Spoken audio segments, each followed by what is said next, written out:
আসসালামু আলাইকুম নৱাজান cook and ব্লগছলৈ পুনৰবাৰ স্বাগতম জনাইছোঁ। আশা কৰিছোঁ আপোনালোক সকলো ভালে আছে। আলহামদুলিল্লাহ আমিও ভালে আছোঁ আৰু সকলোকে ৰমজান মাহৰ শুভেচ্ছা জনালোঁ। আল্লাহ যেন সকলোকে ৰোজা ৰখাৰ তৌফিক দান কৰে।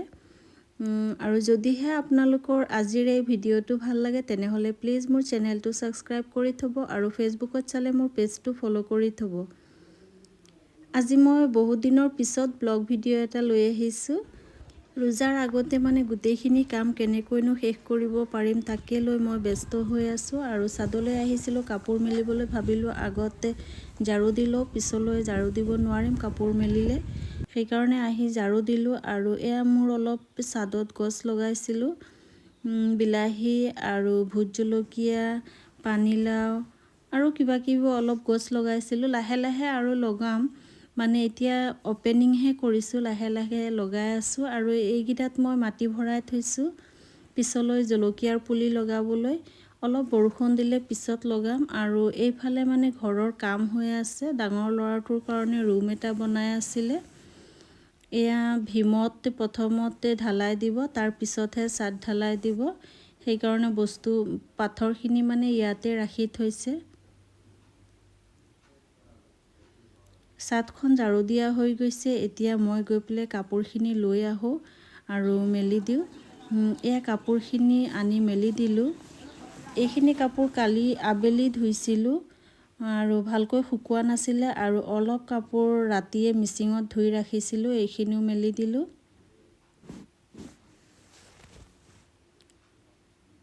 কাপোৰখিনি মেলা হৈ গৈছে। এতিয়া আৰুনো কি বাহিৰত দিব লাগে তাকে চালোগৈ। আৰু এইখিনি হৈছে বন্ধাকবিৰ আচাৰ। আপোনালোকে ৰেচিপিটো দিয়া আছে, নেদেখিলে দেখিব পাৰিব। আৰু এয়া বগৰী অলপ ৰ'দত দিছোঁ বগৰীৰ মিঠা বনাবলৈ। বগৰীখিনি শুকাই ৰাখিলে মিঠাও বনাব পাৰিম, নহ'লে আচাৰো বনাব পাৰোঁ। যি বনাওঁ পিছলৈ দেখিম। আৰু এতিয়া ছাদৰ পৰা নামি গৈ আছোঁ। ঘৰ দুৱাৰো চফা কৰা হৈয়ে গৈছে, বাহিৰা ৰুমটো চফা কৰিলোঁ। আৰু এতিয়া বাহিৰত তেখেতে কিবা কাম কৰি আছিলে, তাকে চাই আহোঁ কিনো কৰি আছে। আহি দেখিলোঁ তেখেতে এই ফুলখিনিৰ আগ কাটি দিছে। বহুত দীঘল হৈ গৈছিলে আৰু আগখিনি অলপ বেয়াও হৈ গৈছিলে, সেইটো কাৰণে কাটি দিলে। বালি হৈ আছে, বহুত পানী দিব লাগিব আৰু বৰষুণৰ দিন আহিলে এনেও ধুনীয়া হৈ যাব। প্ৰথমবাৰ ধুই দিয়া কাপোৰখিনি শুকাই গৈছিলে, লৈ গ'লোঁ। আকৌ পিছত এবাৰ ধুই মেলি দিলোঁ। মই ভাবি আছোঁ ৰোজাৰ আগে আগে যিমান পাৰোঁ কামখিনি আগতীয়াকৈ কৰি ৰাখোঁ, তেতিয়াহে ৰোজা ৰাখিবলৈ আৰাম হ'ব। ৰোজাত কাম কৰিবলৈ অলপ অসুবিধাও হয়, ভাগৰো লাগে। সেইটো কাৰণে কামখিনি আগতীয়াকৈ কৰিবলৈ চেষ্টা কৰি আছোঁ। আৰু এয়া হৈছে বুট। ইয়াত মই 1 কেজি বুট লৈছোঁ আৰু গোটেইখিনি একেবাৰে সিজাই কেনেকৈনো ৰাখোঁ, 4-5 দিননো বনাই খাব পাৰি কেনেকৈ, তাকে মই আজি এই ভিডিঅ'টোত নহয়, প্ৰথমতে এই ভিডিঅ'টোত অলপ দেখুৱাই আছোঁ। পিছৰ ভিডিঅ'টোত বাকীখিনি আপোনালোকে দেখিব পাৰিব। আৰু এতিয়া মই গোটেই ৰাতিৰ কাৰণে তিয়াই ৰাখি দিম, কালি দিনতহে বইল কৰিম। এতিয়া চেহেৰীৰ কাৰণে বনাবলৈ লোকেল মুৰ্গীৰ মাংস অলপ ওলাই লৈছোঁ। নিজৰ ঘৰৰ ডাঙৰ কুকুৰা চৰাই আছিলে, অলপ মাংস ওলাই লৈছোঁ আৰু বাকীখিনি ৰাখি দিছোঁ ফ্ৰিজত। যিমানখিনি লাগে ইমানখিনিহে উলিয়াই লৈছোঁ। এইখিনি বনালেই আমাৰ 3জনৰ হৈ যাব। সৰু ল'ৰাটোৱেতো আৰু নেখায়েই, আমাৰ 3জনৰ হৈ যাব। সেইকাৰণে এইখিনিয়ে ওলাই লৈছোঁ। আৰু এতিয়া গেছত কেৰাহী বহাই দিলোঁ, তেল অলপ দিছোঁ। পিঁয়াজ যিমানখিনি দিম পিঁয়াজৰ জোখতহে দিছোঁ। আৰু পিঁয়াজ মই ইয়াত এবাটি কাটি ৰাখিছিলোঁ, মিডিয়াম চাইজৰ বাটি এটাত। এতিয়া পিঁয়াজখিনি অলপ ৰঙচুৱা হোৱালৈকে ভাজি ল'ম। লগতে অলপ গোটা মছলা দিলোঁ, লং আৰু এলাচি, আৰু লগতে তেজপাতো দিলোঁ দুখিলা। এতিয়া অলপ সময় ভাজি লৈ আছোঁ। আৰু এয়া হৈছে নহৰু। নহৰুখিনি মই থেতেলি দিছোঁ 1 চামুচ, আৰু এইখিনি পেষ্ট বনোৱা নহৰু আধা চামুচ দিছোঁ। এয়া হৈছে আদা 1 চামুচ দিছোঁ। আদা নহৰু দিয়াৰ পিছত গন্ধ নোযোৱালৈকে ভালকৈ ভাজি লৈ আছোঁ।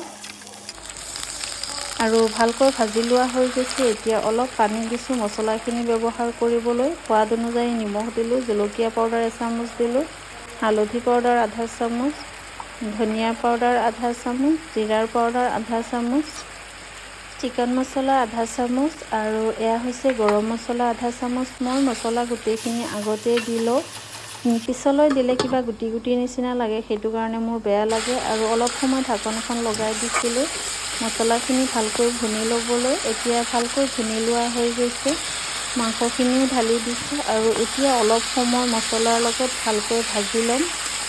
মানে লোকেল মুৰ্গী হ'লেও মানে অলপ ভাজি ল'লে খাবলৈ তৰকাৰীখিনি বহুত সোৱাদ লগা হয়।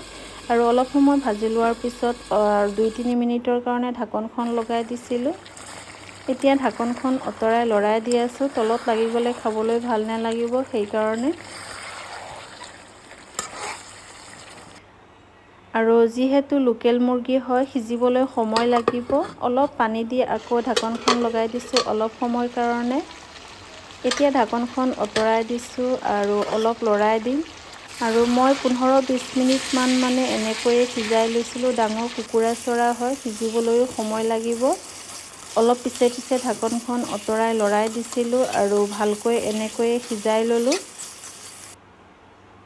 এতিয়া পানী দি আছোঁ জোল ৰাখিবলৈ। জোল অলপ বেছিকৈ ৰাখিলেও লোকেল মুৰ্গীত খাবলৈ ভালেই লাগে। আৰু এতিয়া 10 মিনিটৰ কাৰণে ঢাকনখন লগাই দিলোঁ। 10 মিনিট পিছত ঢাকনখন অঁতৰাই দিছোঁ। অলপ লৰাই দি আছোঁ আৰু অলপ সময় এনেকৈয়ে ঢাকনখন নলগোৱাকৈয়ে উতলিবলৈ দিম। তৰকাৰীখিনি ৰেডি হৈ গৈছে, ঢাকনখন লগাই গেছ বন্ধ কৰি দিছোঁ। আৰু এয়া মোৰ চেহেৰীৰ গোটেইখিনি ৰেডি হৈ গৈছে।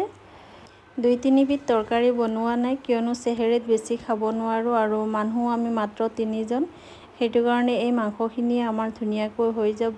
আৰু এয়া লগতে গাখীৰ গৰম কৰি লৈছোঁ, কল, খেজুৰ লৈছিলে পিছত দোকানতে পাহৰি ৰাখি থৈ আহিলে। আৰু এয়া গৰম গৰম ভাত, গোটেইখিনি বস্তু ৰেডি হৈ গৈছে, আমি খাই লওঁ। আৰু যদিহে আপোনালোকৰ আজিৰ এই ভিডিঅ'টো ভাল লাগে এটা লাইক কৰি দিব।